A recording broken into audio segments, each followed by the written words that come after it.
17-бөлүм. Ошентип Теңирдин буйругу боюнча Ысрайыл уулдарынын бүт жамааты Син чөлүнөн чыгып Репидимге келип жайланышты. Ал жерде ичерге суу жок эле. Ошондо алар Мусаны бизге ичкенге суу бергиле деп жемелешти. Муса аларга: "Силер эмне мени жемелеп жатасыңар? Эмнеге Теңирди сынап жатасыңар?" деди. Ошол жерде эл сууга зар болуп, Мусага нааразы болуп наалышты. "Сен бизди Мисирден эмнеге алып чыктың? Бизди балдарыбыз, малыбыз менен кошо суу бербей өлтүрөйүн дедиңби?" Ошондо Муса Теңирге мындай деп боздоп жиберди: "Бул элди мен эмне кылам? Алар мени бир аздан кийин ташбаранга алып өлтүрүшөт." Теңир Мусага мындай деди: "Элдин алдына өтүп, Ысрайыл аксакалдарынын бир нечесин ал. Баягы суу чапкан таягыңды да колуңа ал, анан жөнө. Мен сенин алдыңда Хорептин жанындагы асканын үстүндө турам. Сен асканы чапканда андан суу чыгып, эл суу ичет." Муса Ысрайыл аксакалдарынын көзүнчө ошондой кылды. Ысрайыл уулдарынын жемелегенине байланыштуу ал жер Маса жана Мериба деп аталып калды. Анткени алар Теңирди биздин арабызда Теңир барбы же жокпу деп сынашты. Ошондо амалыктыктар Репидимге келип ысрайылдыктарга каршы согуш ачышты. Муса Жашияга: "Эркектерди тандап алып, амалыктыктар менен согуш. Эртең мен дөбөнүн башында турам. Кудайдын таягы менин колумда болот" деди. Жашия Мусанын айткандай кылып амалыктыктар менен согушту. Ал эми Муса менен Аарон жана Хур дөбөнүн башына чыгышты. Муса колдорун көтөргөндө Ысрайыл жеңип, колдорун түшүргөндө амалыктыктар жеңип жатты. Бирок Мусанын колдору чарчады. Ошондо Мусанын астына таш коюп беришти. Ал таштын үстүнө отурду. Аарон менен Хур болсо бири бир жагынан, экинчиси экинчи жагынан Мусанын колдорун жөлөп турушту. Ошентип анын колдору күн батканча көтөрүлүп турду. Жашия амалыктыктарды кылыч мизине алып кыйратты. Ошондо Теңир Мусага: "Ушуну эстелик үчүн китепке жазып кой. Амалыктыктарды жер үстүнөн таптакыр жок кыларымды Жашиянын кулагына куй" деди. Муса Кудайга курмандык чалынуучу жай куруп, аны Жахаба Ниси деп атады. Анткени ал: "Колум Теңирдин тактысына жетти. Теңир амалыктыктар менен укумдан тукумга согушат" деди. 20-бөлүм. Бир күнү Иса ибадатканада элди окутуп, жакшы кабар айтып жатканда, башкы ыйык кызмат кылуучулар, мыйзам окутуучулар жана аксакалдар келишип: "Сен муну кайсы бийликтин негизинде кылып жатасың? Сага бул бийликти ким берди?" деп сурашты. Иса аларга мындай деп жооп берди: "Мен да силерден бир нерсени сурайын. Мага айткылачы, жакандын чөмүлдүрүүсү Кудайдан болду беле же адамдарданбы?" Алар өз ара: "Эгерде Кудайдан десек, анда эмне үчүн жаканга ишенген жоксуңар?" деп айтат. "Эгерде адамдардан десек, анда эл бизди ташбаранга алат. Анткени алар жакандын пайгамбар экенине ишенишет" деп акылдашышты да, "Кимден экенин билбейбиз" деп жооп беришти. Ошондо Иса аларга: "Мен да силерге муну кайсы бийликтин негизинде кылып жатканымды айтпайм" деди. Иса бул үлгү насаат аңгемени элге айта баштады. Бир адам жүзүм багын отургузуп, аны жүзүмчүлөргө тапшырат да, өзү узак убакытка башка жака кетет. Жүзүм багынын жемишинен берсин деп, өз убагы келгенде жүзүмчүлөргө бир кулун жиберет. Бирок жүзүмчүлөр аны сабап, куру кол кетирип жиберишет. Ошондо ал башка кулун жиберет. Бирок аны да уруп, кордоп, куру кол кетирип жиберишет. Жүзүм багынын ээси үчүнчү кулун жиберет. Бирок жүзүмчүлөр аны жарадар кылып кууп жиберишет. Ошондо жүзүм багынын ээси: "Эмне кылсам? Сүйүктүү уулумду жиберейин. Мүмкүн аны көрүп уялышар" дейт. Бирок жүзүмчүлөр аны көргөндө өз ара: "Бул мурасчы, жүргүлө аны өлтүрүп салалы. Ошондо анын мурасы биздики болот" дешет. Ошентип алар аны жүзүм багынын сыртына чыгарып өлтүрүп салышат. Эми жүзүм багынын ээси аларды эмне кылат? Ал келет да жүзүмчүлөрдү өлтүрүп, жүзүм багын башка бирөөлөргө берет. Муну угуп тургандар болсо: "Кой, андай болбой эле койсун" деп жиберишти. Ошондо Иса аларды карап: "Анда ыйык жазуудагы куруучулар жаратпай койгон таш бурчтун негизи болуп калды. Ал ташка жыгылган адам өлөт. Ал эми ал таш кимдин үстүнө түшсө, аны басып өлтүрөт" деген сөздөр эмнени билдирет деди. Башкы ыйык кызмат кылуучулар менен мыйзам окутуучулар Исанын бул үлгү насаат аңгемеде өздөрү жөнүндө айтканын түшүнүшкөндүктөн, ушул учурда ага кол салууга ниеттеништи. Бирок элден коркушту. Алар Исаны көзөмөлгө алып, адил адамдай көрүнгөн өз кишилерин жашыруун жөнөтүштү. Аны сөзүнөн кармап, башчылардын жана соттун колуна өткөрүп берүү үчүн алар андан: "Устат, сенин туура сүйлөп, туура уктарыңды билебиз. Бет карамалык кылбайсың, Кудайдын мыйзамдарын туура окутасың. Кандай дейсиң?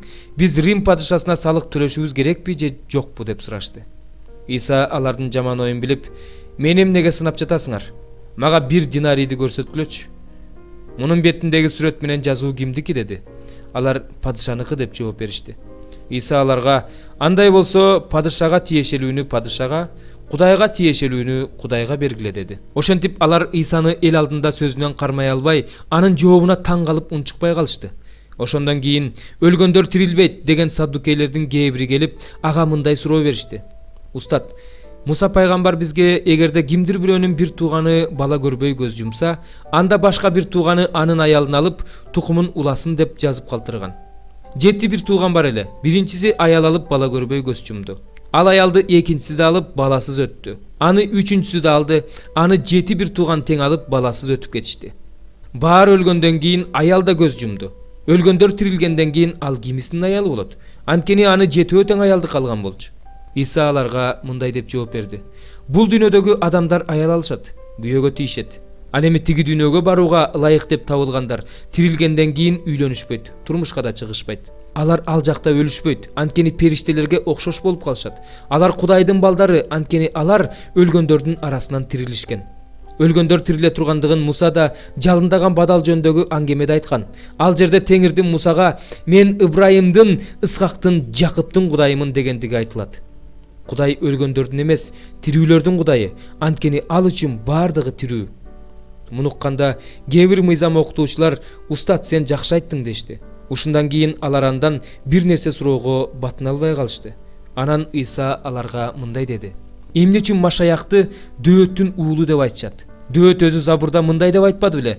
Теңир менин Теңириме мындай деди: Мен сенин душмандарыңды бут алдыңа жыкканга чейин менин оң жагыма отур. Демек Дөөт аны Теңир деп атаган болсо, ал кантип анын уулу болсун?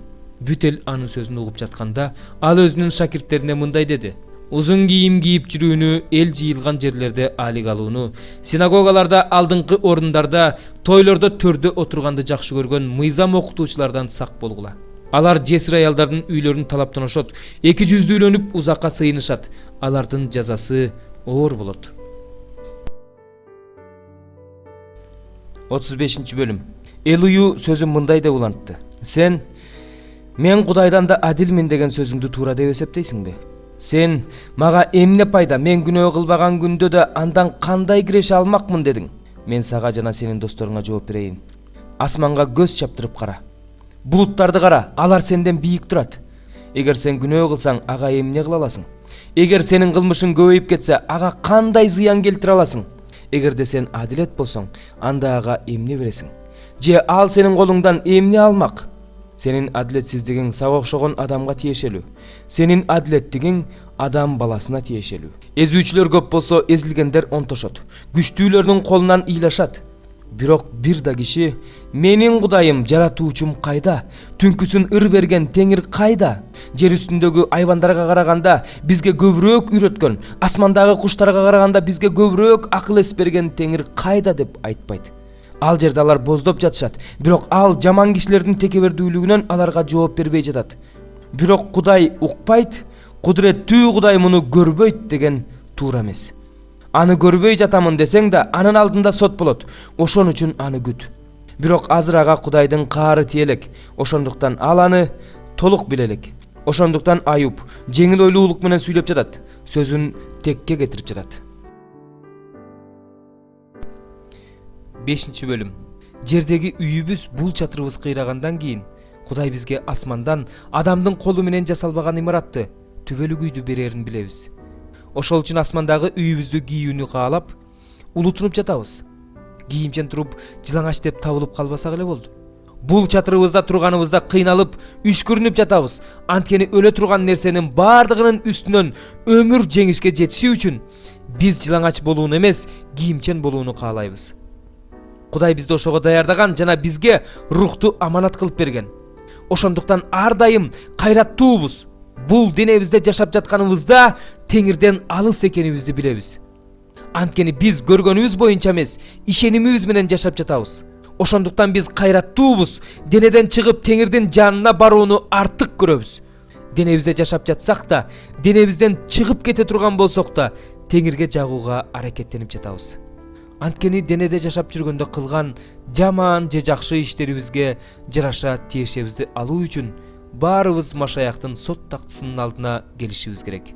Ошентип Кудайдан коркуу деген эмне экенин билгендиктен адамдарды ынандырууга аракеттенип жатабыз. Кудай алдында ачыкпыз, силердин абийириңердин алдында да ачыкпыз деп ойлойм. Биз өзүбүздү силерге кайрадан тааныштырып жаткан жокпуз. Жүрөгү менен эмес, сырткы көрүнүшү менен мактангандарга жооп бере алгыдай болушуңар үчүн биз менен мактана алгыдай мүмкүнчүлүк берип жатабыз. Эгерде өзүбүздү кармай албай калып жатсак, анда Кудай үчүн ошентип жатабыз. Эгерде өзүбүздү токтоо алып жүрсөк, анда силер үчүн ошентип жатабыз. Анткени Машаяктын сүйүүсү бирөө баардыгы үчүн өлдү, демек баардыгы өлүштү деп ойлогон бизди ошентүүгө милдеттендирет. Жашап жаткандар эми өздөрү үчүн эмес, өздөрү үчүн өлгөн жана кайра тирилген Машаяк үчүн жашашы үчүн. Машаяк баардыгы үчүн өлгөн. Ошондуктан биз мындан ары эч кимди сырткы көрүнүшү боюнча баалабайбыз. Биз мурун Машаякты сырткы көрүнүшү боюнча адам катары бааласак да, азыр андай баалабайбыз. Ошентип ким Машаяктын ичинде болсо, ал жаңы адам. Мурункунун баары өтүп кетти, азыр баары жаңы болду. Мунун баары Кудайдан. Кудай Машаяк аркылуу бизди өзү менен элдештирди жана бизге элдештирүү кызматын берди. Анткени Кудай Машаяктын ичинде дүйнөнү өзү менен элдештирди. Адамдардын күнөөлөрүн эске алган жок, бизге болсо Кудай менен элдешүү жөнүндөгү сөздү жарыялоону тапшырды. Ошентип биз Машаяктын атынан келген элчилербиз. Кудай өзү биз аркылуу адамдарга кайрылып жатат. Машаяктын атынан суранабыз, Кудай менен элдешкиле. Машаяк аркылуу өзүнүн алдында бизди адилеттүү кылыш үчүн күнөөнү билбеген Машаякты биз үчүн күнөө кылды.